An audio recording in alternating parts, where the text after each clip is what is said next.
Hello, ladies and gentlemen. It's a time for another episode of Event Icons, and I am so excited because this is a topic that's so near and dear to my heart, and it is all related to Wi-Fi.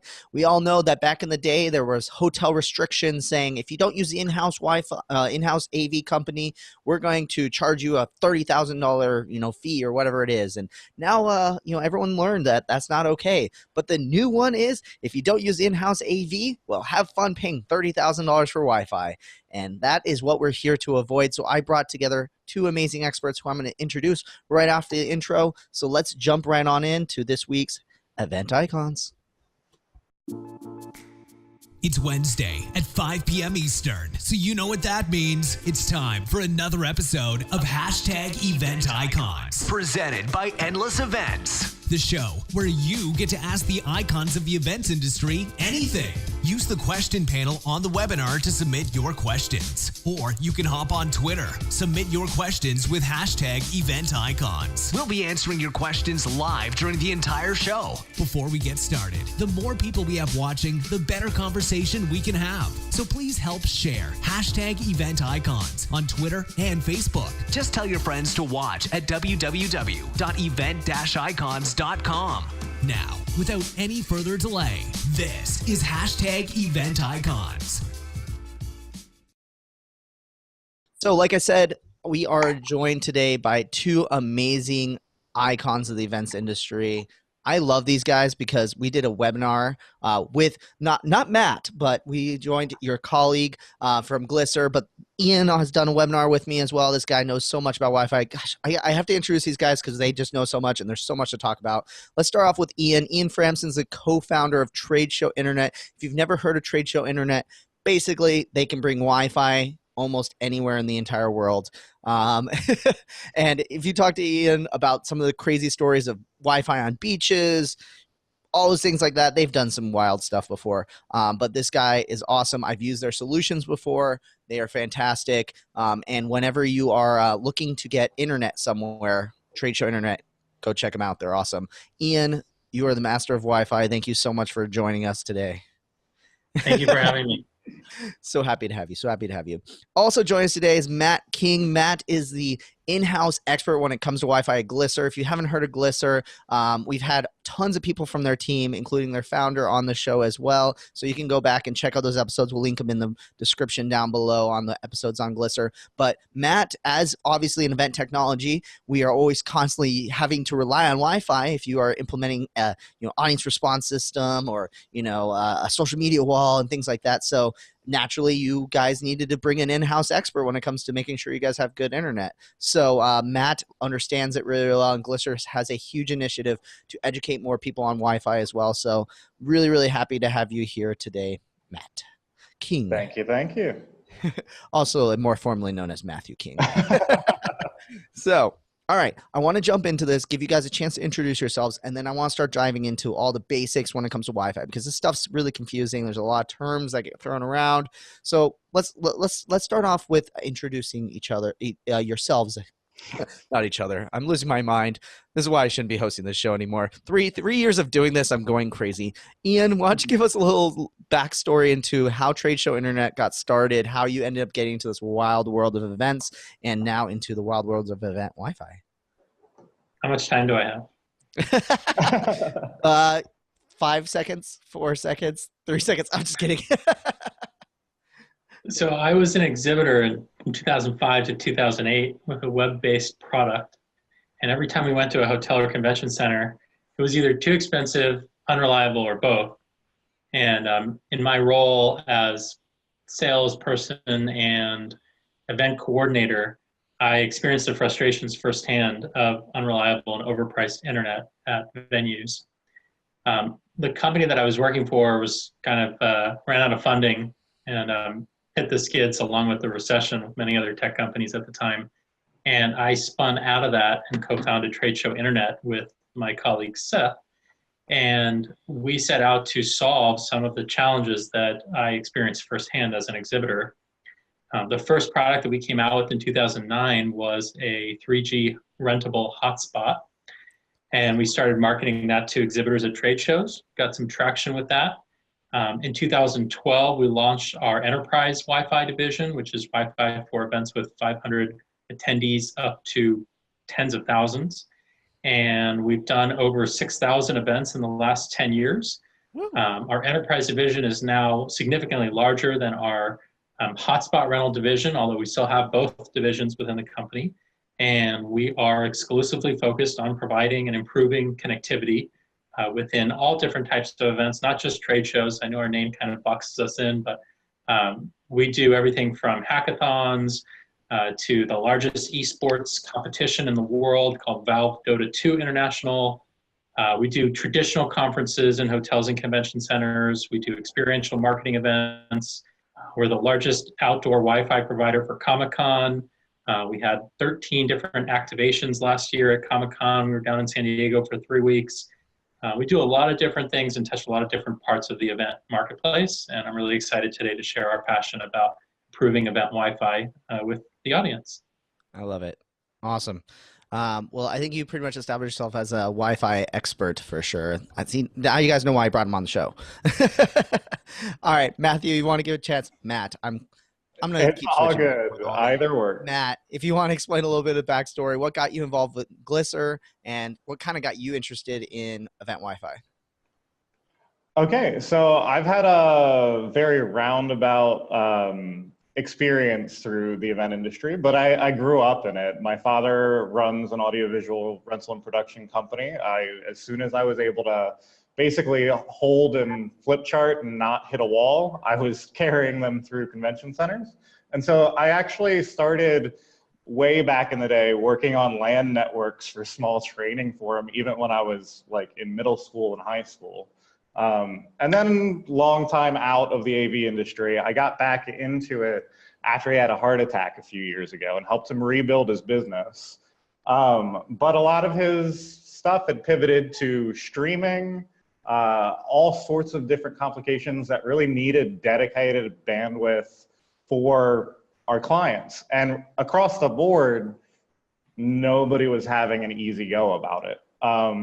Hotels would not, or our venues wouldn't always tell the truth about what they were offering.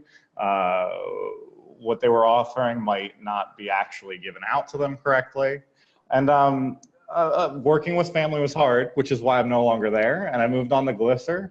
And they took me on basically because of my experience working with hybrid event solutions and things of that nature. And so, I mean, yeah, that's pretty much it. I love working with this company, and the audience engagement tech and event tech apps have been a really, really great field to be in for me. Awesome. I love it. And just for everyone who's tuned in right now, I linked into episode 27 where we interviewed Michael Pittick, the founder of Glisser, where you can learn a little bit more about what Glisser is. We're going to save that time so we can focus on Wi-Fi today, but go bookmark that episode. Go check that one out if you want to learn a little bit more about Glisser, because absolutely awesome tech for sure. Definitely. All right, so do it. let's get nerdy. Let's get really nerdy real quick. Everyone out there, be prepared. We're going to talk about the terms involved and kind of the things that you should be looking for when it comes to planning your Wi-Fi and figuring this out. So let's just start with a really broad question. What should people be looking for when it comes to their Wi-Fi? You know, everyone knows speed, right? They think to themselves, oh, you know, megabytes per second. We can talk about the difference between megabytes and megabits if we want to. But you know, everyone knows speed. Some people might know ping, right? They might know like signal strength, but like what else is there to know about Wi-Fi? And I'm sure there's way more as we'll evolve for the next hour or so. But what are your when it comes to your mind, what are the first things that you're looking for when you want to start asking about Wi-Fi to look for? So Matt, I guess let's start with you, since you obviously come from the technology standpoint. Your technology has to utilize this. What are you telling your clients to look out for? And then Ian, we can have you hop in as well and talk obviously as a provider of Wi-Fi, what you tell people that they need to be looking for. The biggest thing that people need to look for is the connection that's actually dedicated bandwidth for their event, not shared with the rest of anybody at a venue, anybody that can connect even nearby. Also, where they're able to access that and how many access points they have per 100 people or something of that sort. But the biggest thing is probably just getting ahead of the curve and start planning for it like it's an actual major part of your event and not something that gets tacked on after a contract is signed, and you'll probably run into a whole bunch of fees. Ooh, I feel like that's going to be a theme of this episode. Real Yeah. quick, to go into a little deeper on that as well. You talked about knowing if it's shared versus not shared. How can you tell? And maybe Ian, if you can talk about like how can someone tell? Because obviously someone's going to always say, "Yeah, it's totally dedicated. This is the thing that you get," right? Like, how can someone tell? It's not easy to tell. It goes back to the service level agreement that you have from your provider. Bandwidth circuits are sold in all sorts of different speeds, symmetrical being the same upload and download speed, asymmetrical, dedicated, shared. There's lots of different ways that bandwidth is sold. It's a very complex commodity, I guess. And so the service level agreement from the provider should specify whether it's dedicated or shared. And dedicated speed, basically you can think about that as it's always available to you and nobody else. Shared would be your typical residential circuit from, let's say, Comcast or Spectrum, where everybody on the block has a certain bandwidth pool, and each subscriber is drawing from the pool, and it's mostly oversubscribed, and that's how they're able to keep residential rates low. But when you're in a business setting or an event setting, shared bandwidth is really the enemy of reliability. Ooh. Is there something specific other than just asking for dedicated bandwidth that you want to ask for? For example, like I know that there's a difference between like, for example, DSL is usually like more shared bandwidth versus, fiber, for example, might be dedicated. Is there something to look for when it comes to that other than just asking, is it dedicated? There's a lot of different terms to use. I have a white paper that's linked in the resources section on the show today that covers lots of different attributes of bandwidth. But knowing what speeds you want is important. Dedicated or shared is important. Bandwidth redundancy and finding out about the failover plans if the circuit goes down. A lot of the event planners know the adage, either one is none or plan B, plan C. So whichever phrase you subscribe to, bandwidth as a single point of failure is a big risk for people who manage networks or for people who use networks for that matter. And having redundancies and finding out about the speeds of each circuit and the class of circuits that you're ordering can really go a long way in terms of your planning if bandwidth is mission critical. Ooh. I guess one thing I wanted to kind of backtrack that as I'm thinking about it as well. Can you kind of describe and explain what the term bandwidth means and how you measure it? What's considered good, bad, all that sort of stuff? Matt, do you want to talk a little bit about what you would define as bandwidth and, what are the terms that you use around that? Sure. Yeah. So one of the big things to think about is the amount of bandwidth is how we measure the amount of speed that's going through this. And each device that's going through it needs a certain amount to be able to connect to the various apps and things that they are using throughout the event. And if that bandwidth is like a highway where, yes, it is going in two directions, but it is very constrained, only so many people are going to be able to access something at the same time, and eventually it's just going to jam. And so like, one of the biggest reasons that you want it dedicated is all of those different points that people are connecting to. If you have, over 100 people on a single access point that is only really, going to be able to handle maybe up to 200, if those people are using multiple devices, you're going to bottleneck at many different points just based on the speed of that pipeline. Really interesting. And then I guess when it comes to speeds, and I know that Ian's got a calculator that he utilizes for this sort of stuff. As far as speeds, what do you guys consider to be good speeds, bad speeds, and bandwidth amounts that you guys want to see at an event? Is there something where you like, or a threshold where you're like, at least a minimum of this? And then if we're starting to look at this, if you want to talk a little bit about what that looks like, and then Ian, if you want to jump in, kind of where you start to see also additional requirements that people ask for when it comes to speeds? We normally recommend like per 100 people at least having 10 megabits per second, just because that might be a little bit on the higher end for light usage. But the fact is, This is an event. Your Wi-Fi reflects your brand, how it's going. If you have people that are using, constantly updating social, constantly doing a whole bunch of other things, you might even want to go up to 15 megabytes per second instead. And then heavy, if you're using like live streaming, like we have our Glisser Live product, that if people are connecting on their devices to actually catch that stream as well as our attendee app, we want it way higher than what could possibly go wrong. Ooh, interesting. Ian, do you have anything you want to kind of comment on when it comes to speeds and what to look for? I like the 10 megabits per second per 100 user calculation. I think that's a good heuristic for casual use. We have some bandwidth tables. I linked to our bandwidth calculator page.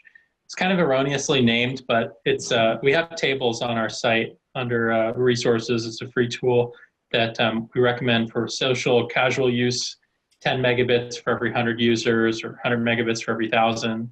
And then there's another table for video streamers where you have to know the quality of the video that you're streaming, and that relates to how much bandwidth you need for your video stream. And if you have multiple streams, you're going to need multiple of those circuits. So using bandwidth calculators, either on our site or one of the other popular ones out there, I think Corbin Ball links to some on his site. PSAV has a few of them as well on their site. So whichever one you subscribe to, or you can look at a few different ones, make sure you have a good handle on how many attendees you have, or specifically how many devices you expect on your network, and the type of usage, whether it's social casual, whether it's demo, training, gaming, live streaming, and how much bandwidth you need to match to your usage scenario. Interesting. What other stuff other than, bandwidth, capabilities do you guys look for when it comes to Wi-Fi and kind of the networking going on with an event? Either one of you feel free to jump in. I'm happy to jump in, or do you want to do it, Matt? What was that? Oh, he's saying you can go ahead if you want, Matt. Well, one of the, I don't know if this is exactly where you were going, but one of the things that you definitely want to have some form of documentation, especially if it's from a venue. I've had so many people get quoted, oh, this is how much you're getting, this is how much this is going to work, this is what rooms this is going to work in. But if they can't provide you documentation or have someone on staff who can explain those things to you relatively clearly, that's definitely a warning sign of larger possible problems to come. And that's, yeah. Interesting. We have this mentality, like we have the saying at Endless, that like if it can't be explained in a like AV, if it can't be explained in a simple and easy understand manner, then they're probably trying to confuse you. So similar kind of mentality when it comes to Wi-Fi. If there's not someone who can easily explain it to you and why it's important or how it's going to work and things like that, then probably a big warning sign, you would say. Yeah, and that is one, like, I would recommend our clients bring in somebody like Trade Show at least to consult on finding a way, a site survey or something like that, to at least cover that base, because the cost of that little bit of consultancy can cover an enormous amount of opportunity costs that it could cost you in the long run. I like that. Ian, is that really common for like a company like your guys' to be brought in to consult on events?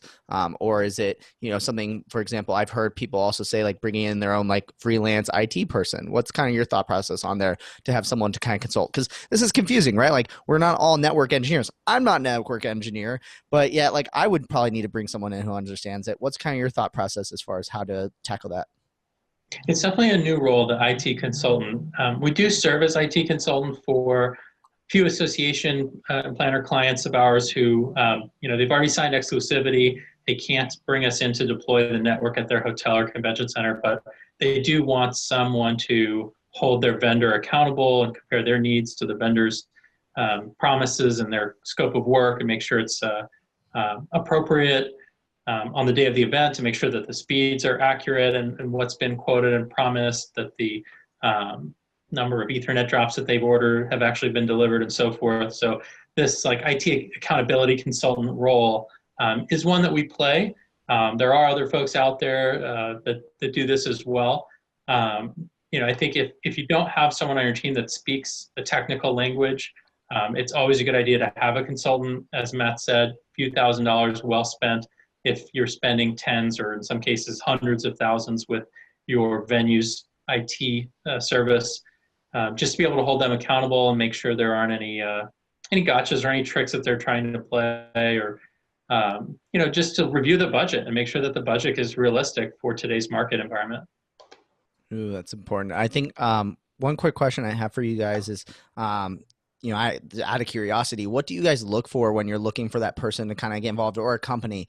Like, for example, is there certain kind of credentials to look for? Do they, offer this kind of service? Like what sort of questions would you ask them to know that they are legitimate and that they're not just, hey, yeah, I know how to boot up a laptop and make sure the internet's working, but really I understand all the complexities when it comes to that, like system engineering and everything like that. What do you guys what kind of questions would you ask them?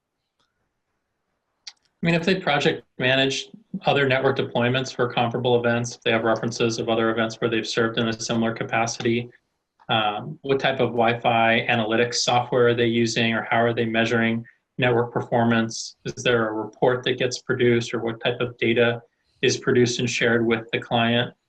Are they participating in the site visit with you? If so, what hours are they attending? What is their role during the site visit? Just to try to understand exactly what the deliverables are in the engagement. Ooh, I like that.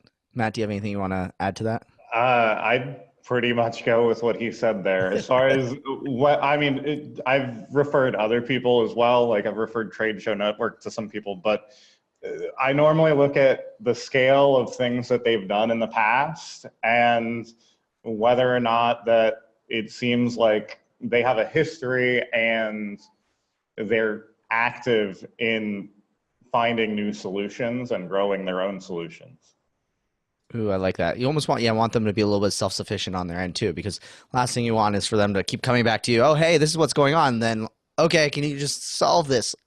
Take care of this for me. A lot of my clients, when I was working in the AV industry, you could provide them with documentation and all these different things, but they would never have ended up reading it. So having something else to show them that they've worked on was far more important for those individual planners. I like that. Okay, so circle back to the original question. So we talked a little bit about you adding a person to be able to help you out, things related to bandwidth. What other sort of things do you guys look for when it comes to Wi-Fi? And someone asked a really good question, which when we get to the end of this list, I will ask as well. What other sort of things are you guys looking for when it comes to Wi-Fi? If we're consulting or deploying? I guess let's say if, for example, you're the planner and you are going into a situation, right? Like we talked a little bit about speed related to, are you streaming? Are you doing event apps? Then we talked about like, hey, like when you're looking to bring someone on, they should be able to explain it to you very simply and easily. If not, you need to maybe bring someone else. And what other sort of things do you guys look for? Like, let's say you're showing up with your laptop for that site visit. What sort of questions are you asking them beyond just speed and bandwidth? Asking up the planner? Yeah. Or that you'd ask the venue, let's say. Or that you want them to ask. If we were doing an audit of a venue, we would want to know where the access points were installed, how many concurrent devices each access point could support, which channels it's broadcasting on, who is the person who's able to support it. Are they on site during the event or remote or non-existent? That happens. Is the controller or router on site? Again, who's supporting it? What happens if they need to reconfigure it? We might do some heat mapping or ask them for a heat map or coverage map based on the installed locations of the access points. We got involved in an event consulting scenario where they had a overflow area that was an outdoor area that became a tented meal area, and that was beyond the scope of their network. So the question was, could you extend the network to that area by running an Ethernet cable through the door or out the door rather, and setting up additional access points in that overflow area? And some venues are willing to do things like that and adjust their network or add access points in areas where they're needed, and some just aren't. Some have a philosophy of, well, this is our network and take it or leave it, and outdoors is excluded, sorry. So those are all questions to ask of the venue. But to flip that around, the questions that we would ask of a planner would be, just qualifying questions like, why do you need this? Pretty much everybody can use their phone as a hotspot or use their phone as a 4G device directly. MiFis and jetpacks and all the carrier, hotspot solutions are very commonplace right now. So the question is why does this event need anything more than just what the participants can already provide to themselves with their own 4G connections? And there has to be a good justification for why do we need more than just the ambient 4G connectivity that I can already obtain on my own. And so the questions really start there. And one answer would be, well, we're using Glisser, or we're using another mobile app platform, and that platform requires a certain amount of bandwidth, and we don't want to risk cellular. Okay, I believe that story. Or we're doing a video stream, and it's going to be a 1080p stream or a 4K stream, and it needs 5 megabits or 10 megabits, 25 megabits, and we can't risk that over a cellular upload in this scenario. Okay, I buy that. 1,000 users are training on laptops, and the laptop software is going to be a Salesforce.com or other cloud-based application, and the laptops don't have any 4G connectivity built in. And when the participants show up, we want them to be able to be online already without having to worry about connecting or how they're going to connect or tethering their phone to their laptop. Every laptop either has to be wired or wirelessly connected for this training to work. Okay. What would you say that someone who, like, from that question, they pose it back and they're just like, well, my attendees are expecting it. So how do you qualm that attendee expectation for Wi-Fi versus just being like, look, we don't have any, just use your 4G. We have great 4G connectivity on this venue. What have you guys seen that works? I'm curious. How do you qualify whether? Yeah, I guess, like, how do you how do you communicate to the attendees if you decide that, like, hey, we're not going to have rapid amounts of Wi-Fi? Because, like, yeah, all those things that there's lots of laptops make sense, or we're using audience engagement. Let's say they're like, look, people are just going to want Wi-Fi to be on their phones or to take notes or to send their emails and things like that. How do you get the attendee to basically say, like, look, you don't need Wi-Fi. We don't have Wi-Fi here. Is that even acceptable, do you guys think, in 2019? So I would say that a lot of the planners that I worked with over the past few years, that was a concern for them. They definitely just said, our attendees expect it, we need it. Most of the time, though, when that's the case, and it's not, they're not quite aware of the actual price of rolling it out for that many people. And that becomes the bigger hurdle to get over, is if it's just something because people are expecting it, is it worth the price of implementation? So that's not necessarily a qualifying question. Interesting. I think it comes down to nice to have versus must have. Mm-hmm. And we, because we're in the business of building networks for people, I think a lot of people don't know how much it costs, as Matt mentioned. They don't understand necessarily the infrastructure involved or the labor involved, and there are real costs. It's not just an invisible magic technology, which is what we try to sort of divorce people from initially thinking. It does have true infrastructure costs and labor costs that have to be supported in order to deploy a network. And so the difference between nice to have and must have is really critical. And that's really the nature of the questions that we ask for a first-time client. Is it just that your participants would like to have it? Are they executives sitting in a meeting room for 3 days and they're expected to multitask? And in order to be able to do that, not leave and have to go downstairs to the cafe where they can get free Wi-Fi, or the lobby, they need it in order to be able to be productive? Or, is there some sort of live polling, audience response, training, gaming, demo? So, like, what is exactly the content of the meeting? And does the content lend itself to a must-have case where connectivity can't just be, I hope 4G works?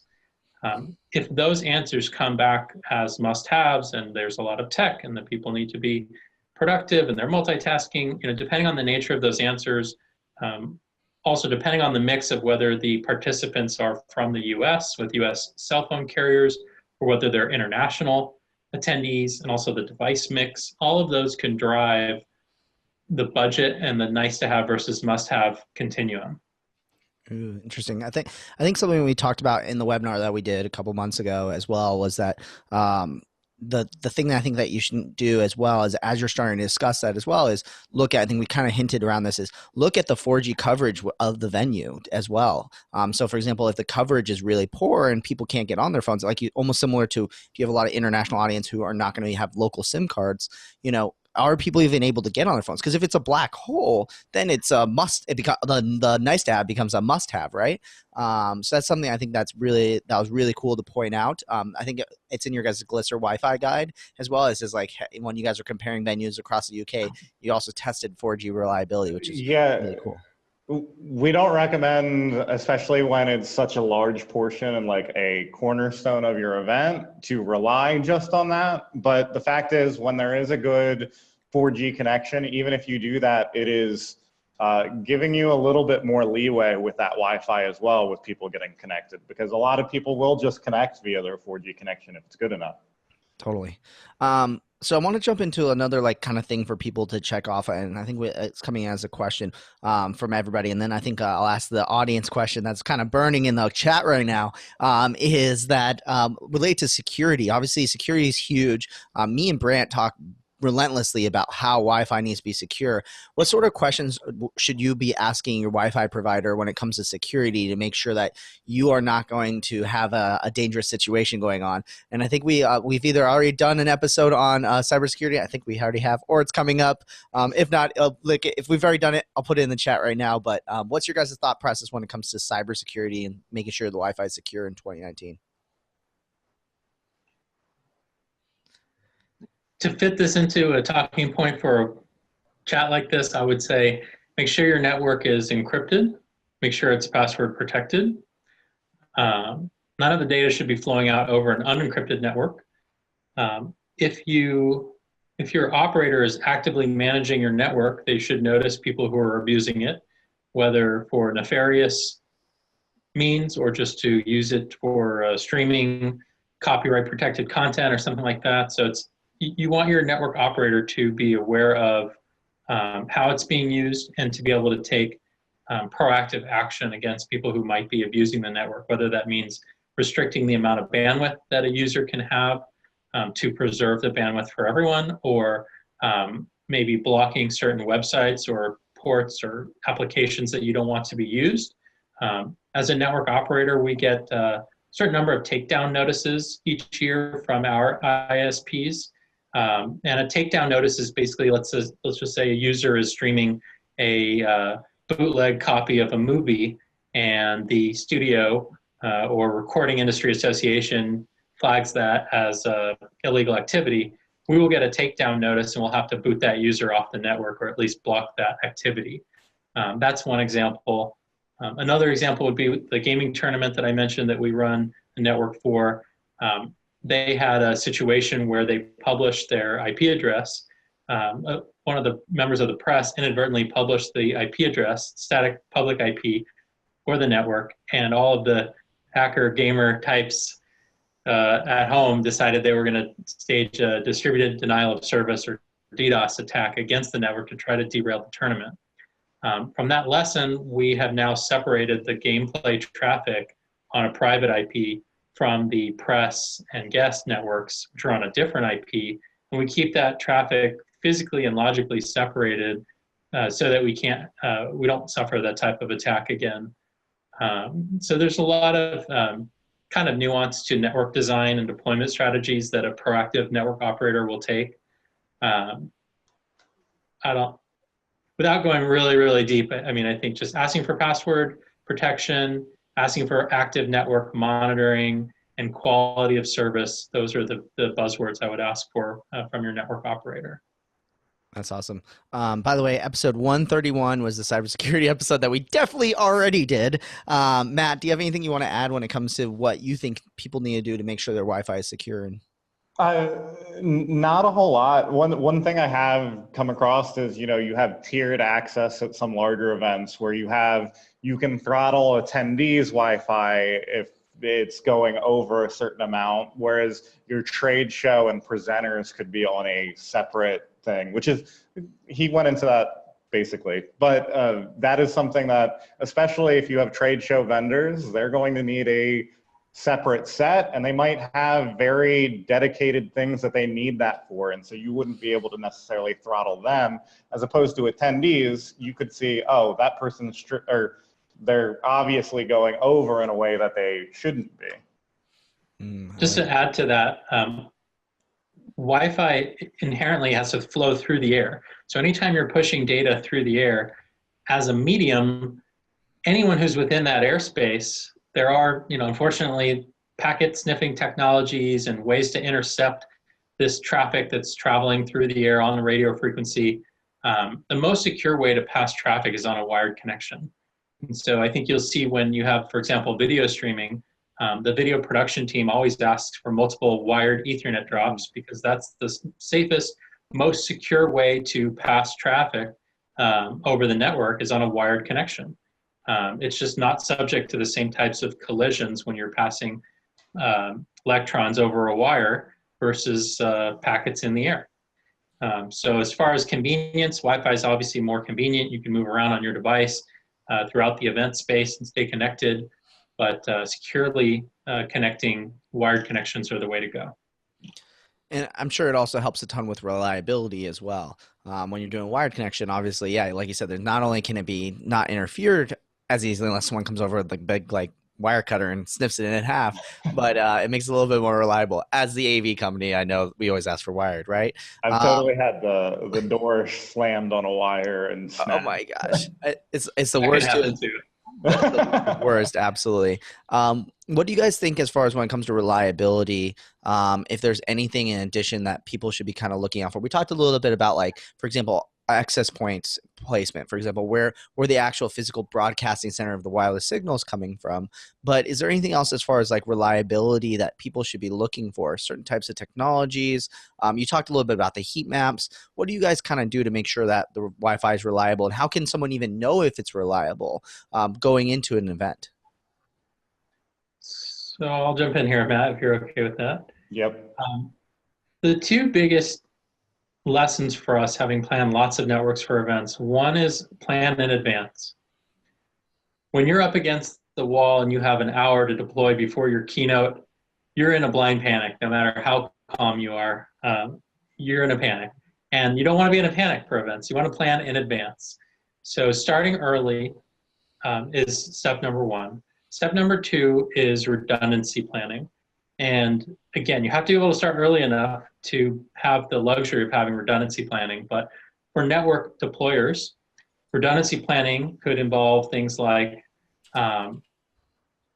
extra access points in case there are unforeseen areas of the event that need coverage, or let's just say an access point has an electrical short circuit or firmware crash or something. It's a piece of technology. Technology can die.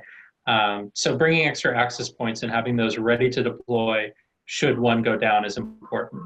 If you have a core router that's running your network, having a failover called high availability or HA or redundancy is a rule for us on events. So we don't ever roll with a single piece of gear that can fail. We roll with at least two. Same thing goes for your switches. Same thing goes for cabling. You always want spare cables, or you need to know where the nearest Home Depot is.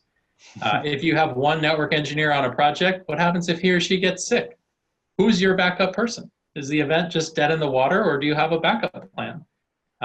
We go as deep as travel planning as well. We have a rule that we won't do any flights with a layover if we can avoid it. So we'll incur a higher travel cost just to have a direct flight, because we can't risk getting snowed in at night in Denver and missing our connection when we have a setup in the morning, and that's happened. So we've taken every single piece of failure and translated that into a redundancy rule that we try to follow. And it's a series of best practices that you'll see some of the better network operators don't get stopped up by, flight delays and routers that fail. And, if you've deployed networks for long enough, you've had your fair share of gear failure. And as long as you're planning for it and you're smart to the fact that it can happen, your customers should have very little to no downtime because you know how to resolve those types of issues. So I want to kind of pivot out of the reliability and talk a little bit about, because I realize that we're burning time and we only have 20 minutes left. Oh my gosh, told you guys, it goes fast. My question becomes that, someone's like, okay, I've asked all the questions. They're going to give me what I need, but they're sticking me with a $30,000 price tag.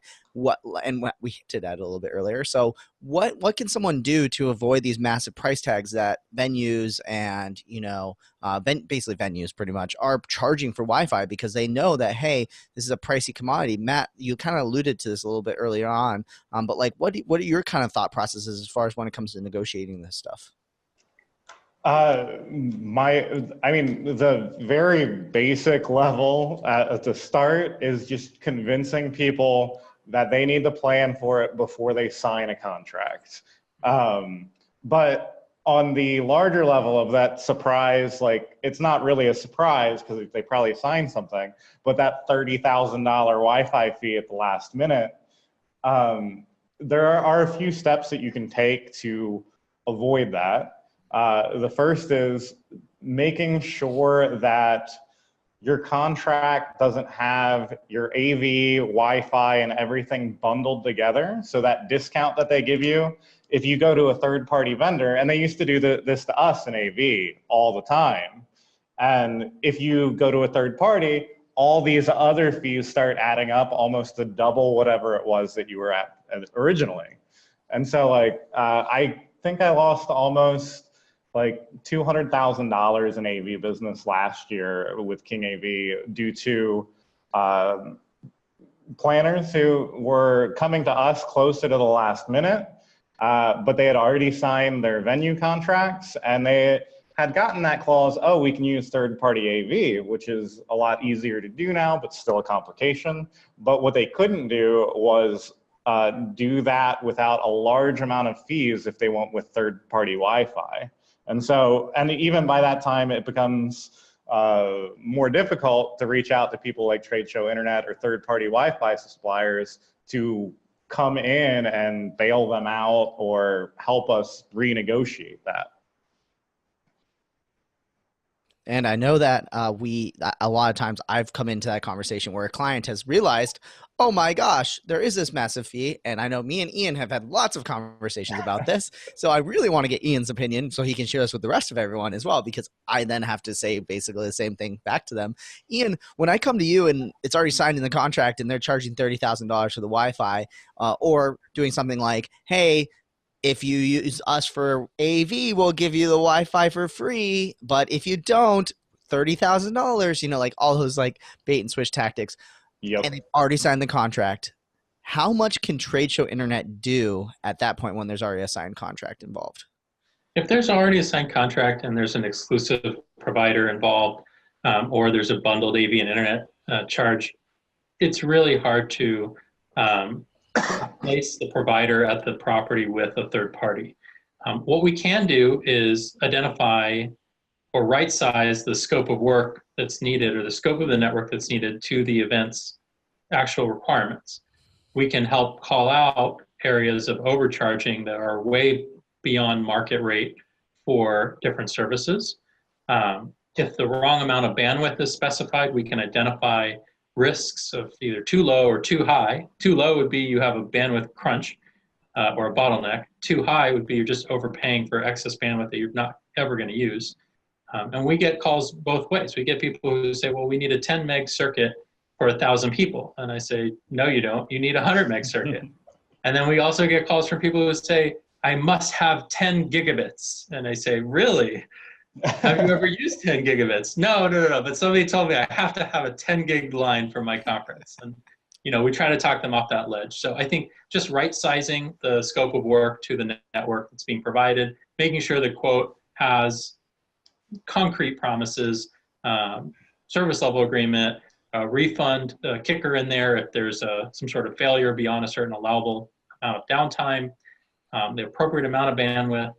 And in situations where there is no exclusivity, for example, if you're in an outdoor environment or a tour or a boat, activation or a moving vehicle or something like that where there is no in-house provider, then it's just up to the market and going to different vendors and getting quotes and trying to compare them and figure out what's the best, best service for the best price that I can get, which vendor do I trust. And it's not necessarily about low price at that point. It's about overall qualitative differences, including price, from each of your quotes. Awesome. I do have to bring up a horror story from this, though. I had about 2 weeks out, they dropped it on a client, and it was going to be $200 per connection per day for their attendees. So it was adding up to like almost 30,000 for a 2-day conference. And then they ended up paying for it and going through their original contract. And then the day of, they could barely get anybody connected. It was just like, and they, just because they had nothing about it, no documentation that they gave out, they never really got much of anything back from that venue through the contract. So the documentation from them, if they're dropping it on them at the last minute, I've always recommended people to get that nowadays, because some places they don't even have anybody that has access to it or can give it to them. Yeah. Well, we covered a lot of, spent the whole episode with things that you need to be looking for. The question that we got in the chat from guest 5927, we appreciate you joining us, guest 5927. Is there a checklist for this sort of stuff? They appreciate having a sort of checklist. And if I remember correctly, just give me a thumbs up if I'm right. We have them listed in the resources of the Google Doc. So we'll list them down in the resources below, things to look for. So we posted it in the chat. By the way, if you're not watching this on event-icons.com, you're missing out, because we're posting all these resource links as they're coming in into the chat. So you can click on them, bookmark them, and then come back to them when you get a chance. All right. So, all right. 13 minutes left. We got to fit a lot more stuff in. So I'm going to condense this one so it doesn't seem like a sales pitch, but something I wanted to add into that needs to be brought into the conversation is this idea of a third-party provider. Very much, 10 years ago, no one thought that you could bring a third-party AV company in. Now we all know you can bring in an Endless over an in-house AV company all day long. Again, like I draw a lot of parallels to this because it's just the same things happening all over again.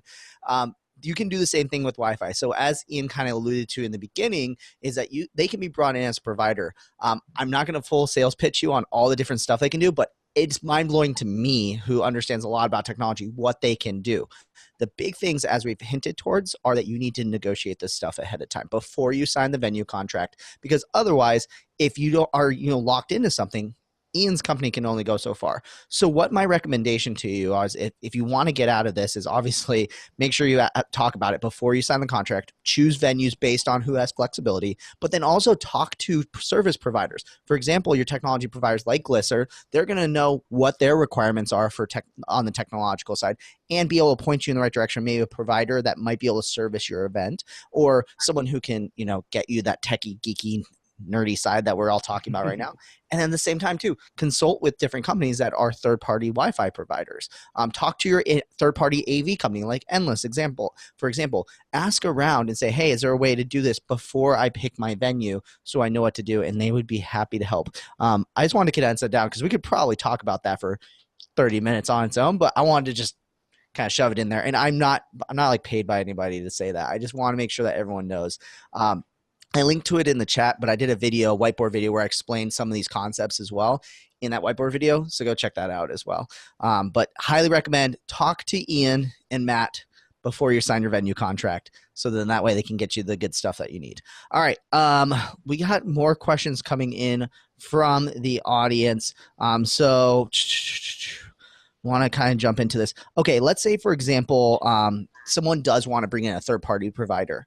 How much time should someone budget in their venue rental for you guys to get technology set up and to do full tests? So let's start, Matt, on your end. As a technology provider, an event app, how much time do you guys want to be able to test the systems, make sure it's all running well? And then Ian, I'll then backtrack and kick it to you to say, how much time before that do you guys want to be set up? So when people are renting their venues, they know, do they need an extra day, 2 days? Do they need to fly someone down beforehand? What's kind of your thought process for testing Wi-Fi, Matt? Uh, One, it depends on the size of the event. The larger the event, the longer period of time we want to be able to prep for. Another thing is whether or not that client has used similar tech in the past, how well that went in the past, if they've been to this venue previously. But generally, I mean, we deal with things on the tail end a lot of times. And I mean, part of the reason why I am here and talking to people and trying to get planners to get in as soon as they possibly can is event apps often get tacked on after the contracting of everything else and whatever the budget is left. And so if you're planning on using us, you might not have budgeted for a third-party Wi-Fi or extended Wi-Fi services from your venue. So it's always the earlier the better, but I mean, we can always help within a few months out, but we have implemented in very, very short periods of time. But the larger the event, the longer we would like to have, almost across the board.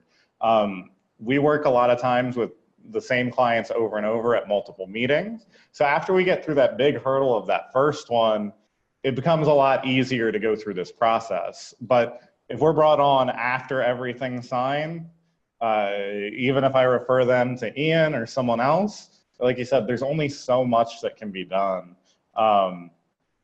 Is that kind of what you were asking? Yeah. And then Ian, on your end, how much time should a client budget to be able to set up the infrastructure? Obviously, the complexity from a mobile hotspot up to full enterprise rollout is different. But let's say, for example, they need a 1,000-person conference. It sounds like a normal conference.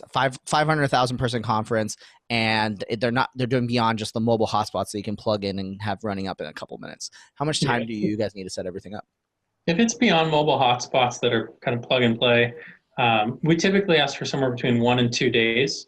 2 days is great because you have a full setup day where you can do your testing, and then you have the rehearsal day with the client where they can test their apps, the presenters can test. If they have net printing requirements or video streaming requirements, we can work with each of the vendors and make sure that each of the vendors has their needs met. So really 2 days is ideal. We did one crazy show at the Fairmont in Scottsdale for 2,500 doctors, and they told us we could set up from midnight to 8 a.m. and we had it live by 8.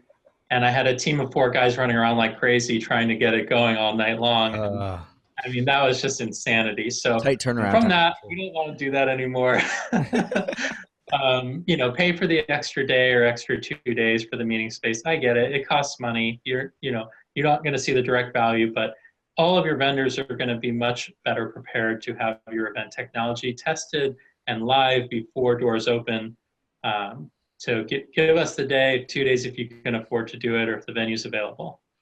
I love it. I think it goes back to that point too. Again, having this conversation before you sign the venue contract, because if you didn't know how, they might tell you how much more time you need. For example, it might take an extra day. If it's really large, it might take 2 days, like Ian's saying. And imagine if someone's already butt up against it, and you can't get those extra 2 days. Well, now you're looking at overtime costs and doubling crews and all that sort of stuff.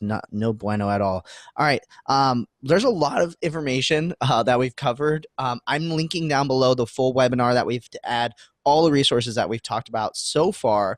However, I want to start wrapping up the show because you guys are very busy and it's getting late. So I want to make sure that we get a chance to jump into further resources that you guys have to share and whatnot. But before we do that, let's talk about tips. What's the one tip that you have for planners in 2019 when it comes to events? It could be Wi-Fi related or not, but what do you want to share when it comes to like your ultimate tip for event and meeting planners? Well, all right, I'll jump in. I'll give Matt the.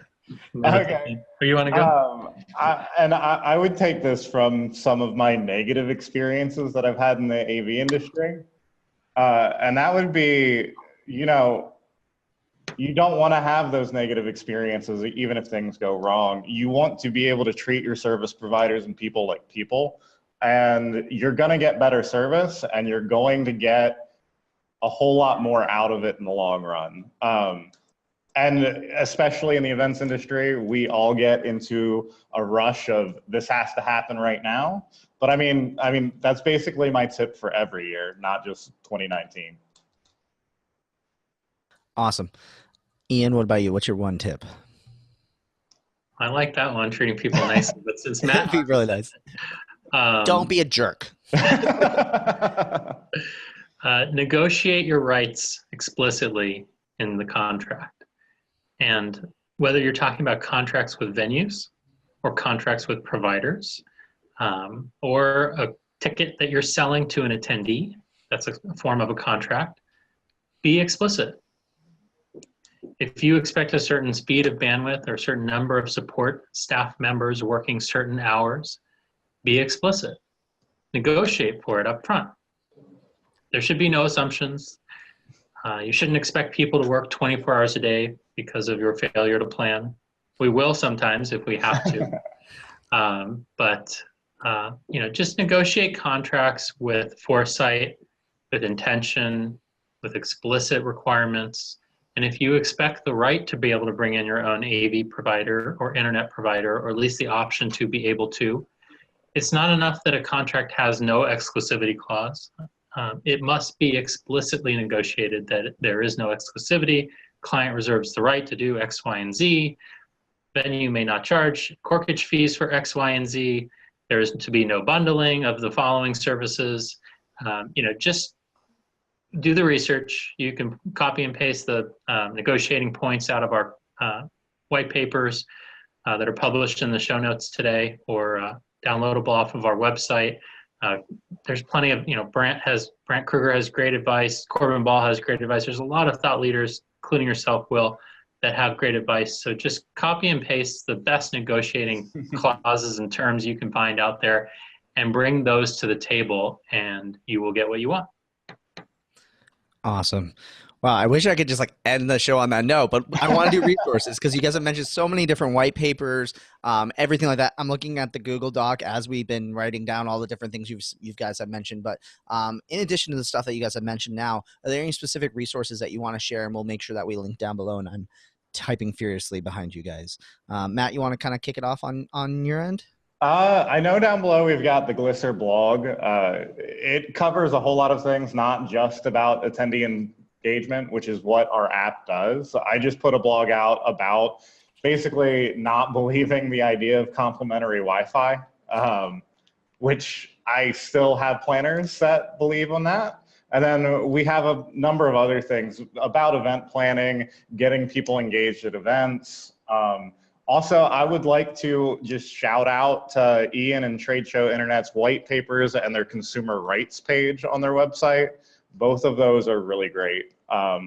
Very simple, not simple, they're complex, but they're very straight shooting about how they address the issues of Wi-Fi. Awesome.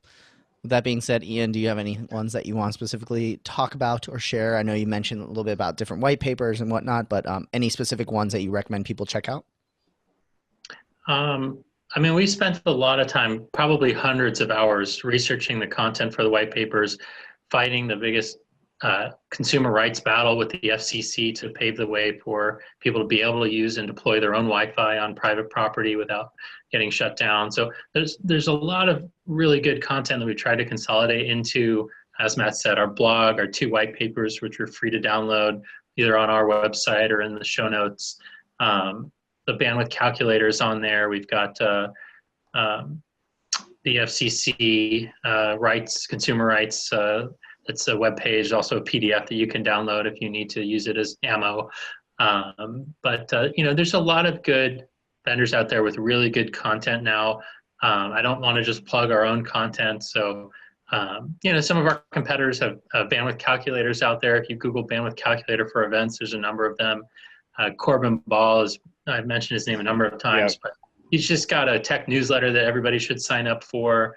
There's a number of different communities. One that I'm a part of is called MECO, MECO Forum. It stands for Meetings Community. And MECO's got everything from vendors to planners to venue reps and everybody in between. And it's kind of like a private community that anyone in the event industry can join, and there's a daily newsletter and kind of ongoing conversation about different topics. So that's been kind of a fun one to learn about the mindset and the questions, and just kind of engage in dialogue that's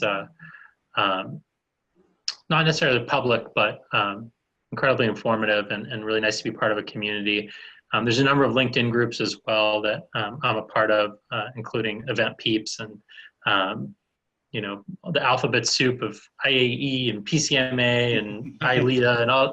There's so many great organizations. I would say if you do one event a year, okay, maybe you don't have time to really dive in. But if your job is planning multiple events, as many of the people I think on this webinar are, go get the designations. Go join a group in your local community that has other planners that are facing similar challenges. Go to IMEX, go to PCMA or IAEE, go through the sessions, talk to the vendors, really, really immerse yourself in the role of event planning, because it really is a fantastic career. It's fantastic to be on the vendor side, and I can only imagine how crazy and exciting it is on the planner side. But really, to take it seriously, to really treat it like a career, there's so many tools out there to really immerse yourself and get in touch with a community of people that are really passionate about this space.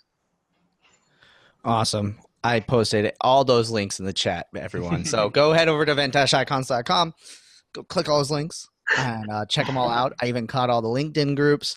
Means Miko, which I give a shout out to Miko as well. Probably the most interesting thing that floods my email inbox every single day. Because for those who don't know, these are a Google group, so it means everything's done via email. So instead of having like a Facebook group where you can subscribe to things, you get every conversation, which is crazy, but also very neat and interesting. Cool. Oh my gosh, guys. I'm totally going over time right now because there's so much to cover. And obviously there's all the resources down below that I have to take. But huge shout out. Ian, Matt, thank you guys so much for being on the show and dropping all the Wi-Fi bombs we could ever expect to see on one show. Well, we got to wrap up. So everyone who's tuned in right now, you are awesome live. This is the way to do it. So make sure that you do tune in every single week, event-icons.com. You want to go there. If you're watching this on Stitcher, Pocket Cast, iTunes, YouTube, you want to head over there to sign up, because we also, when you sign up, you're going to get an exclusive invite to our Facebook group, and now our own LinkedIn group as well. So for all those out there who aren't on Facebook and are rebelling, we got a LinkedIn group for you as well. So that way you can get connected with everybody. So go check those out.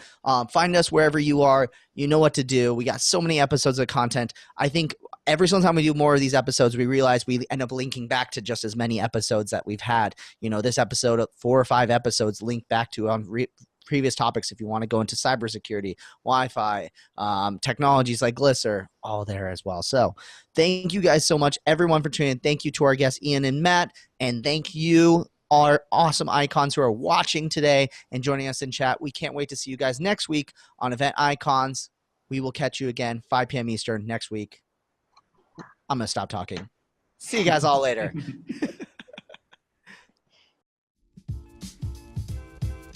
Thank you for joining us for another amazing episode of #EventIcons. To catch the transcription and all of the resources mentioned, head to www.helloendless.com/blog. This week's episode will be posted and available by next Tuesday. Also, let us know what you thought about this week's episode. Share your biggest takeaway And join the social conversation. Sponsored by Little Bird Told Media. Just tag your post with #EventIcons. We'd love to hear from you. Thank you again for joining us. We'll see you next Wednesday at 5 p.m. Eastern, right here on #EventIcons.